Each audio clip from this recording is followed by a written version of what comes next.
Le comité de pilotage national de la Confédération de l'AIS a tenu sa toute première réunion. Il s'agissait de passer en revue les activités prévues pour la mandature malienne. Les Maliens ont jusqu'au 15 décembre prochain pour identifier leurs puces auprès des opérateurs de téléphonie mobile. Passé ce délai, l'utilisateur verra son numéro désactivé. Nous nous sommes rendus dans quelques points d'identification pour constater l'affluence. Donald Trump est réélu président de la République aux États-Unis. La rédaction revient sur cette journée électorale et aussi sur le système de vote américain. Voici donc le décor planté. Fidèles téléspectateurs, bonsoir. Bienvenue dans le 1945. La première rencontre du comité de pilotage de la Confédération AIS s'est tenue ce mardi 5 novembre. À l'ordre du jour, la revue de la feuille de route de la présidence malienne. Soumaïla Fani pour plus de précisions.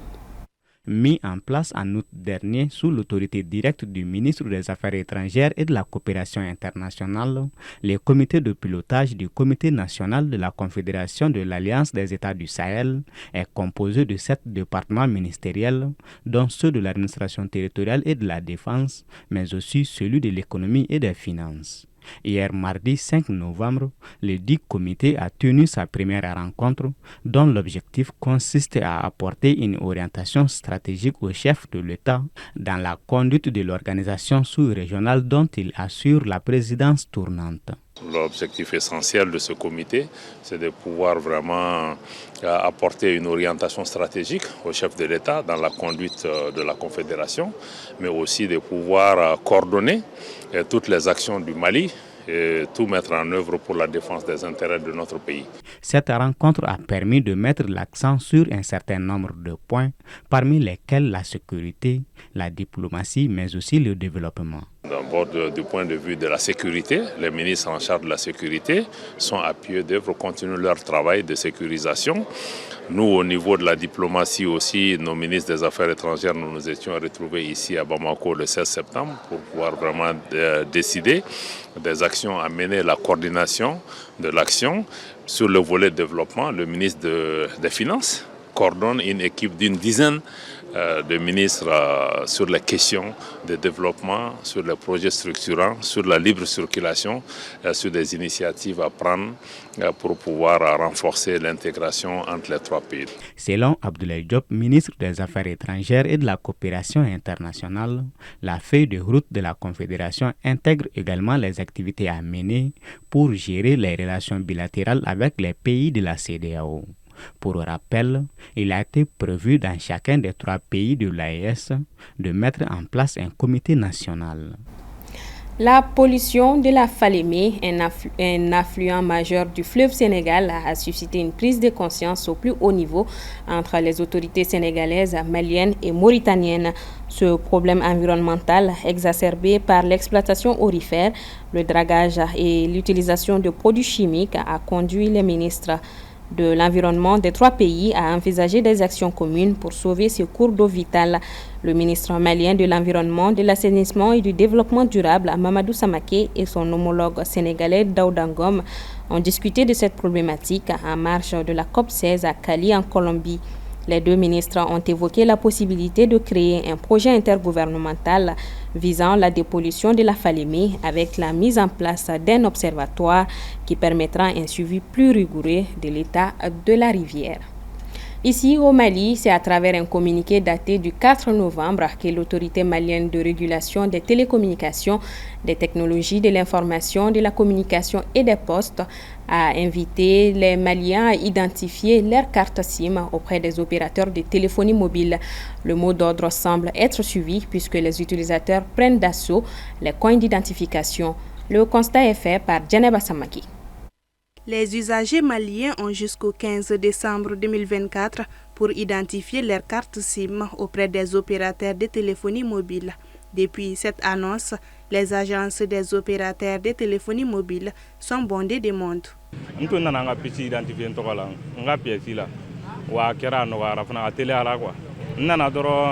u ye n kunbɛn donc n ye n ka pièce d'u ma u y'a kɛ. N tun nana n ka fɛn kɛ mais n nana n y'a sɔrɔ a kɛra u ye n labila quoi. I nana sisan n'i ka carte d'identité de wali ka nina u b'a lajɛ ten n'a kɛra u b'a f'i ye n'a ma kɛ yɛrɛ u b'a kɛ ka d'i ma. Ne nana n ka pièce de identifier k'a diyara n ye yɔrɔ ko kɔni ka teli tiɲɛ na a ka teli donc ne b'a ɲini bɛɛ fɛ i ka i jija i ka n'i ka pièce ka na identifier ko ɲumanba de don.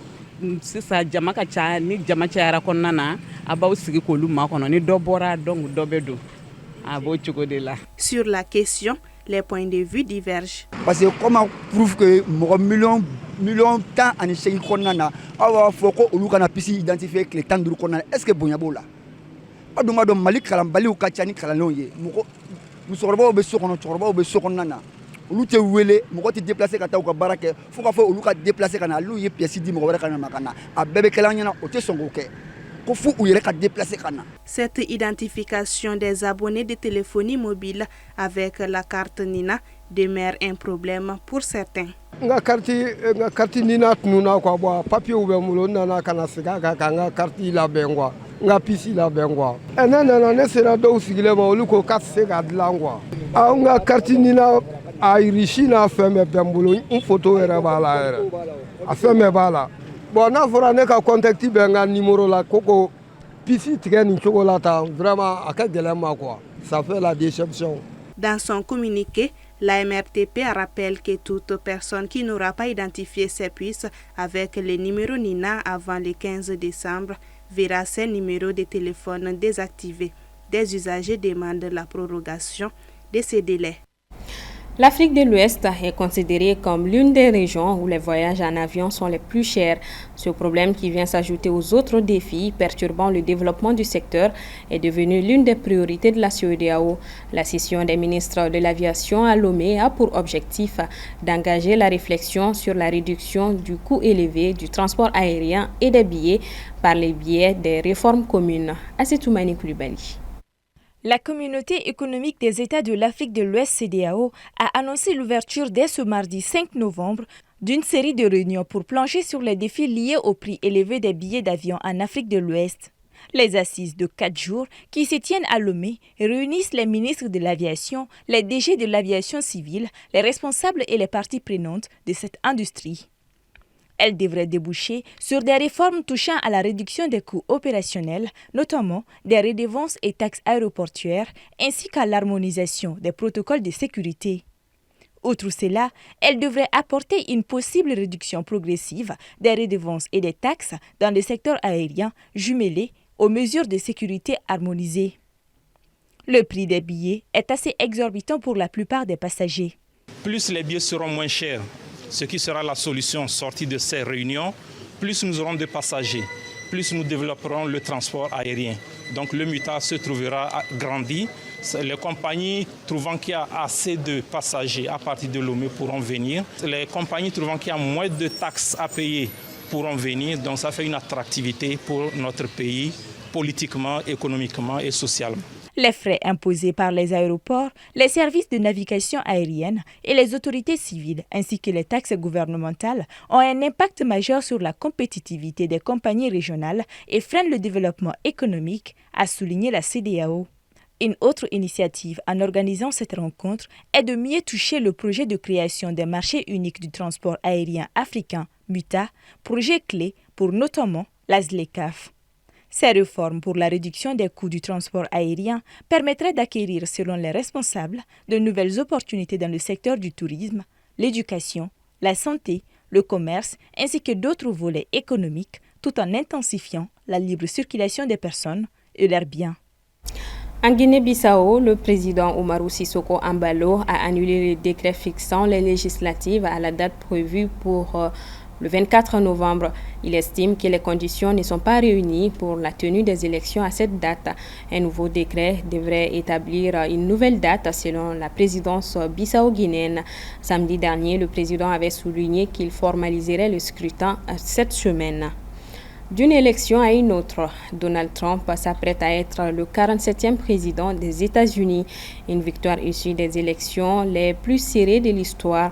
Par contre, il lui reste encore plusieurs étapes à franchir avant de s'installer de nouveau à la Maison-Blanche. Aminata Keita nous explique le système de vote des Américains. L'élection présidentielle d'hier mardi 5 novembre a permis au candidat républicain Donald Trump d'être réélu pour un nouveau mandat de 4 ans. Par contre, il n'est pas encore officiellement déclaré vainqueur. Il lui reste quelques étapes à franchir avant de retrouver la Maison-Blanche.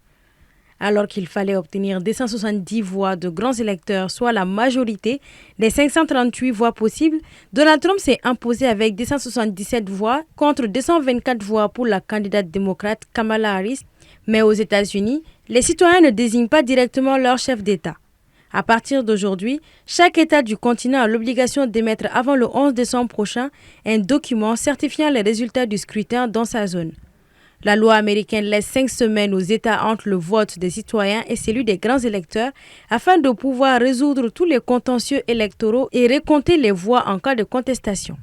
Le vote des grands électeurs, encore appelé collège électoral, est un ensemble de 538 membres qui élisent le président. Les grands électeurs de chaque État votent pour le candidat qui a remporté le vote populaire dans cet État.